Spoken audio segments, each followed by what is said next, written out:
Hello, and welcome to Chapter 15, where we're going to talk about product development and supply chain management. But I first want to mention that entrepreneurs often don't think too much about product development. They already have a product in mind or service in mind when they're going to open up their business. And they don't think in futuristic terms as to how they might replace those products with new products or offer additional products and services to their customers. So that's a lot about what we're going to talk about today. There are the learning objectives for the chapter. And so a lot of businesses, or most small businesses that start out, one of the first problems or decisions that the entrepreneur or the owner has to make is whether or not they want to grow. I faced this in my business as well. After about a year in business, business was good, but I realized that if I was going to make the kind of money that I had envisioned, even though the business was making money, I was going to have to grow. I was going to have to grow into different segments. I was going to have to carry additional products, and I probably was going to have to expand in other areas geographically. So businesses have to make that decision, and a lot of times they don't have the extra money to do it. And a lot of businesses simply go out of businesses because they decided not to grow.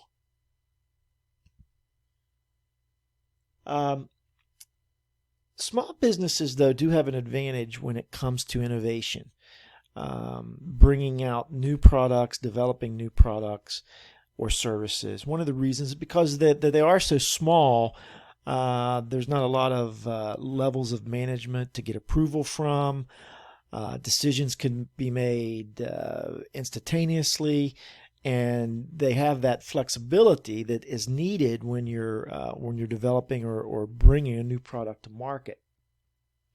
So they have that advantage going for them. But one thing that everyone must keep in mind is that new products, most of them fail before they ever get to market.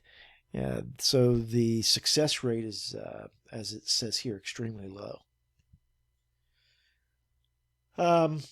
Here are just some reasons why a business would want to innovate, bring new products to market, and new services.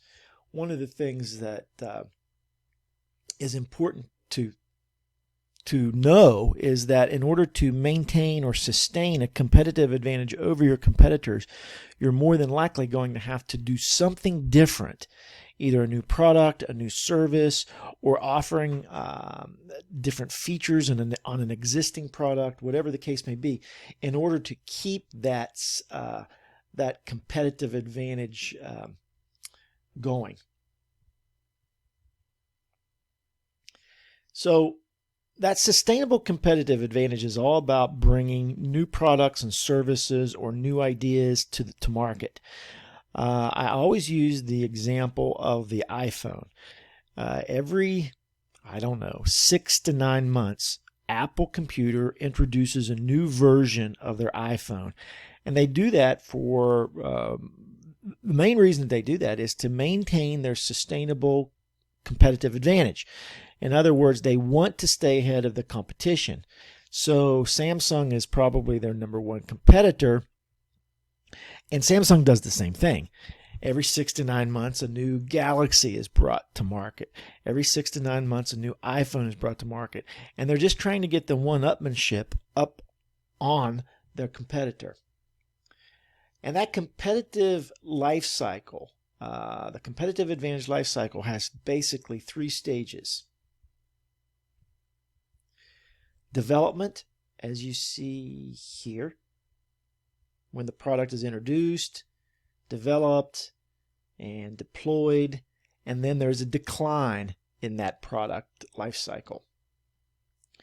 So all of the iPhones have and well, all products have, this sort of circular, half circular life cycle shape that basically they're out for a while and then they phase out and then a new one comes about.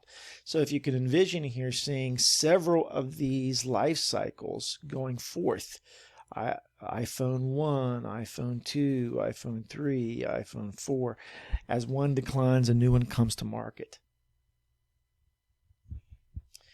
So obviously, as time goes on, a company constantly has to be introducing something, or as it says here, reinvent themselves so that they can stay one up on their competition. When we're looking at the product life cycle, and you probably should be very familiar with this from your marketing classes, there's basically 4 stages: the introduction, growth, maturity, and decline. And if you took a look at that sales curve, where the profit curve is below 0, and if you remember from your classes, previous classes, the reason why there's 0 profit or negative profit in the very beginning is because research and development costs so much. Product development costs a lot of money. So, for instance, in pharmaceuticals, it costs hundreds of millions of dollars just to get the product ready to be approved by the FDA and then sold to the public. Therefore, you have a negative profit until sales of that product start to increase, and then you have the profit increase in the positive area. Here you have the sales curve where sales increase, and to some point come to a maximum level and then start to decline, and then profit will decline as well. So you have introduction stage, growth stage, maturity stage, and decline stage in this product life cycle. Now, some products will stay right in the maturity level. And if you can think real quick of some products that might be like that: Charmin bath tissue, Captain Crunch cereal. These products have been out for years and years and years, some of them over 50, 60 years. And they remain in this maturity level, and profit sort of wavers. It goes up and down a little bit depending on sales and so forth. But the companies do everything they can to keep that product in the maturity level. So what do? Well, Charmin comes out with different sized packaging. They come out with different colors. Maybe they come out with some type of aloe lotion. I don't know, but I'm just saying they come out with different varieties of it. Captain Crunch comes up with strawberry, peanut butter, chocolate. All these different varieties keeps that product, keeps the demand of that product steady, and keeps it in that maturity level. Tide, with their, when Tide first came out, it wasn't liquid; it was powder. Now it's pods. Now there's different scents. There's different there's cold water, hot water, Tide, and so forth.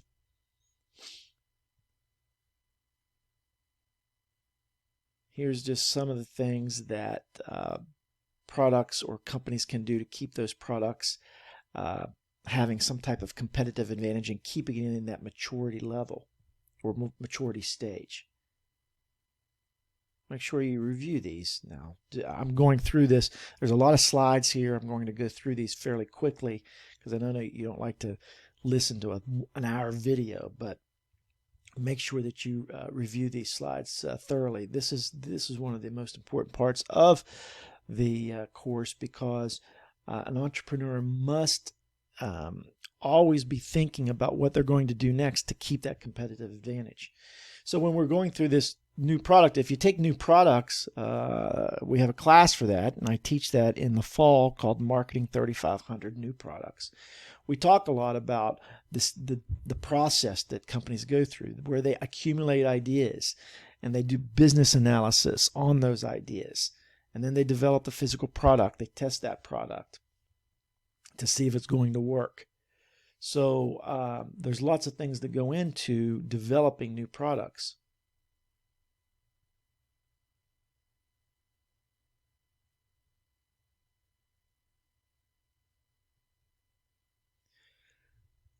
The total product doesn't just include the product itself. There's branding, packaging, I think I mentioned that a few minutes ago, labeling, warranties that you give a product.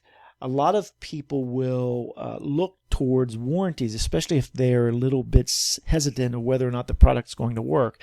If the manufacturer or the company puts a really good warranty on their product, 30-day money-back guarantee, 3-year satisfaction guarantee, something of that nature, then that helps the product sell as well. Packaging is important, especially for convenience or consumer goods, that when we go to the store, a lot of times the packaging is what sells the product. It draws our attention to it. We look at it and we purchase it. Apple Computer does an excellent job with packaging. I don't know if you, for all of you who've had an iPhone, you know that the packaging is one of the most one of the neat things about the product, how the product is branded. So when we talk about branding, we're talking about the Nike swoosh, we're talking about the brand name Nike or Under Armour, and the image that we get when we think about that product. So when we think about Nike, we have a perception of the brand of being for athletes, being in shape, being in style. And so all these things come to mind as an overall perception of that Nike brand. The brand name, of course, is what can be spoken. The brand mark or the trademark is the swoosh, the company logo. Chevrolet has the bow tie. Ford has the blue oval. Under Armour has the, I don't know what the hell that thing is, but it's like a cross. So we all know we all recognize those brand marks, whether it be a trademark or a service mark. And here's just an example. Talked about packaging and how that in itself can move the product. Labeling on all products now is required, especially if it's a food item. And I talked about warranties. So when we're looking at products, we have to think of a strategy. We have to think of how much of the product we're going to carry, how many varieties of the product. So that's when we talk about the product mix. And all 4 of these key terms here, the product item, which is the individual item, the product line, product mix, and product mix consistency. So let's dive into that.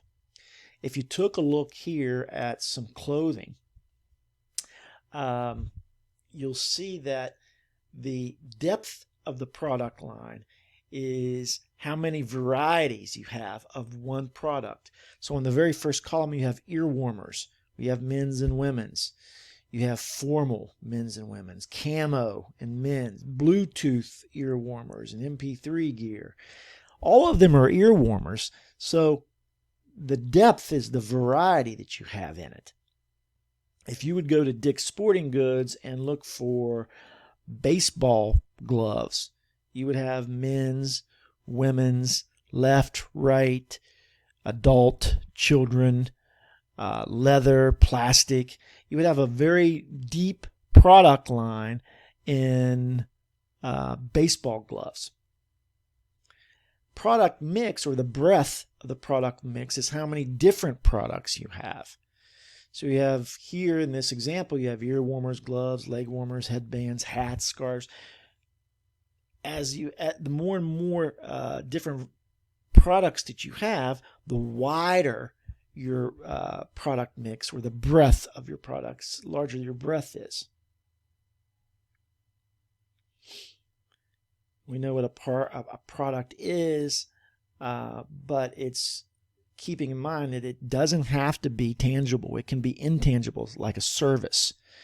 So we don't have to have, what are we going to offer? Or are we going to offer both? So, if you took a look at a Chevrolet dealership, they offer, of course, the tangible product in cars, but they also offer service.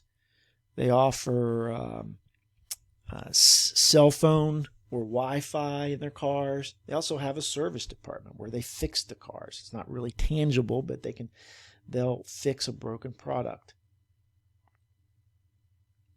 Here are just some differences between the services marketing versus the goods marketing. And so we have to develop a strategy of what we're going to offer. Are we going to offer one product to one market? Are we going to offer multiple products to multiple markets? And this product strategy is important for an entrepreneur to decide early on, and it will change. When I opened up my medical equipment company, I had no idea that I was going to be selling to students.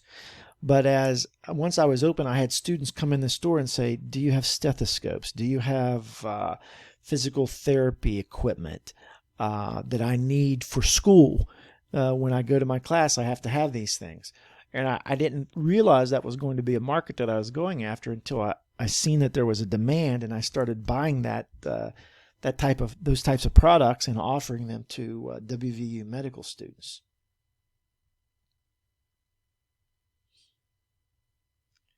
Obviously, when we're talking about labeling, you have the consumer protection that you have to deal with, and so you have to know what the laws are. So if you're a restaurant, you have to be up and current with these requirements.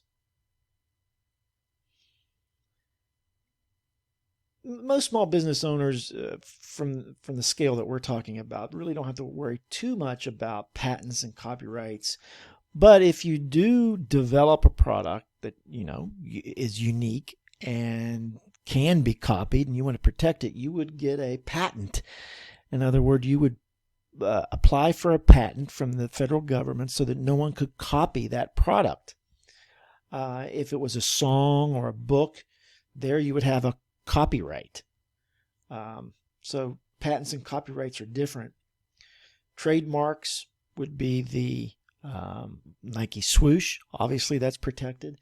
And trade dress. Trade dress would be like the UPS, the brown uniforms that they wear, the brown trucks, FedEx, and the white, orange, and blue trucks, purple. Here's some information that you want to briefly review on those.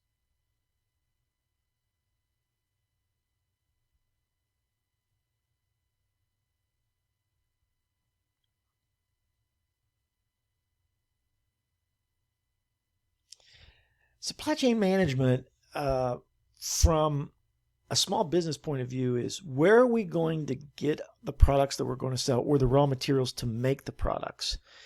And we have to understand that sometimes we will have the buying power where if there's a lot of different vendors that offer that same product, the business owner will have the buying power because it's in a very competitive supplier market. But in some cases, the suppliers have the power or the seller power, because they may be the only ones that offer that. One of the reasons why I opened up the medical equipment business was I found out that there were multiple companies that offered the same type of equipment. And therefore, I could get this equipment at a very reasonable price because there was such competition.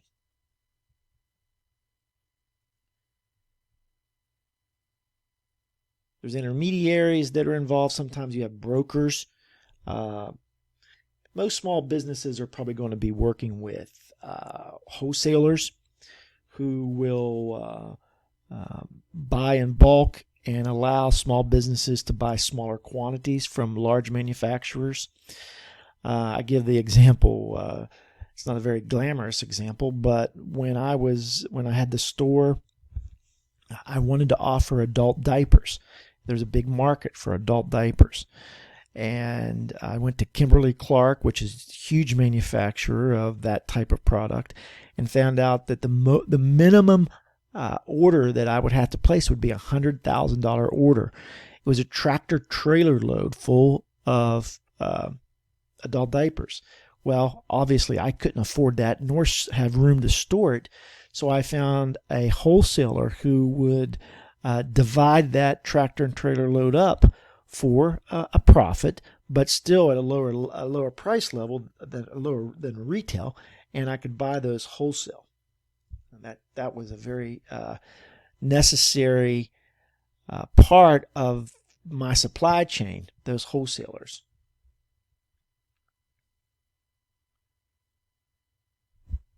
One of the things about, stepping aside from small business management and marketing, in distribution, there's a lot of job opportunities. Logistics is a growing field.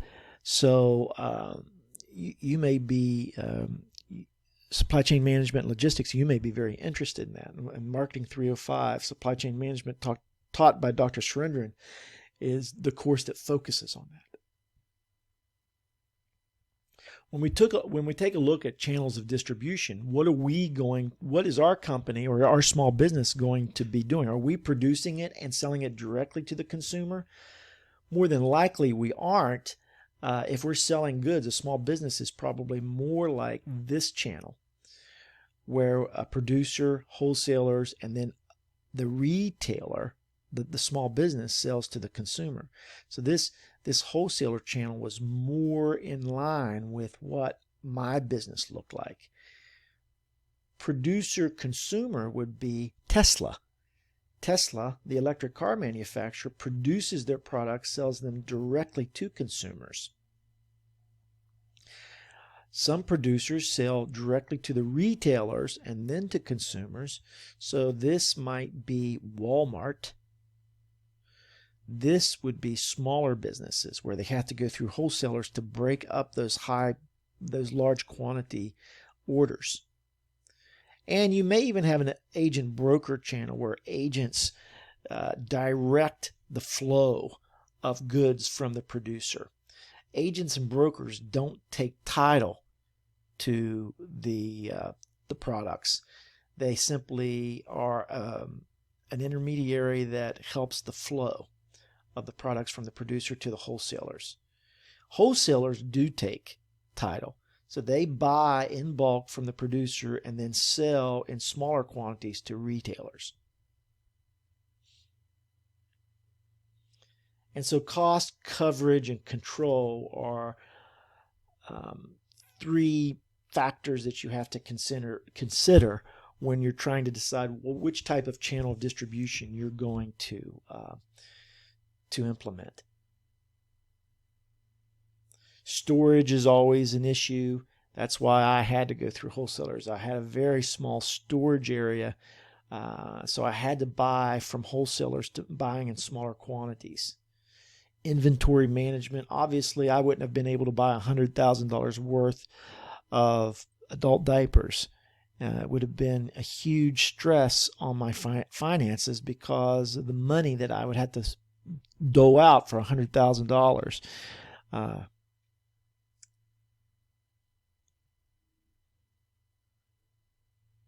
And here's some more information just to give you a little bit better idea about physical distribution. And as a small business owner, you have to be aware of these things. And it's one of the reasons why small businesses fail, because they don't take into consideration all of these smaller factors that can actually have a very large impact on their business. Delivery terms. When we talk about trade credit, some wholesalers will give you trade credit.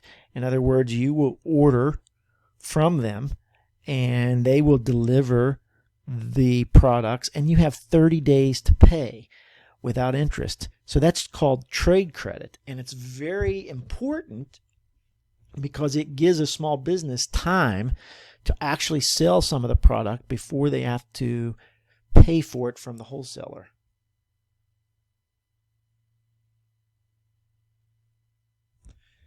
and that's chapter 15.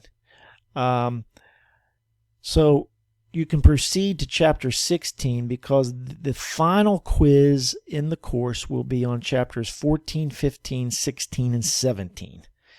That'll be the final quiz. So if you have any questions, obviously let me know. Hope you're staying safe. Talk to you soon.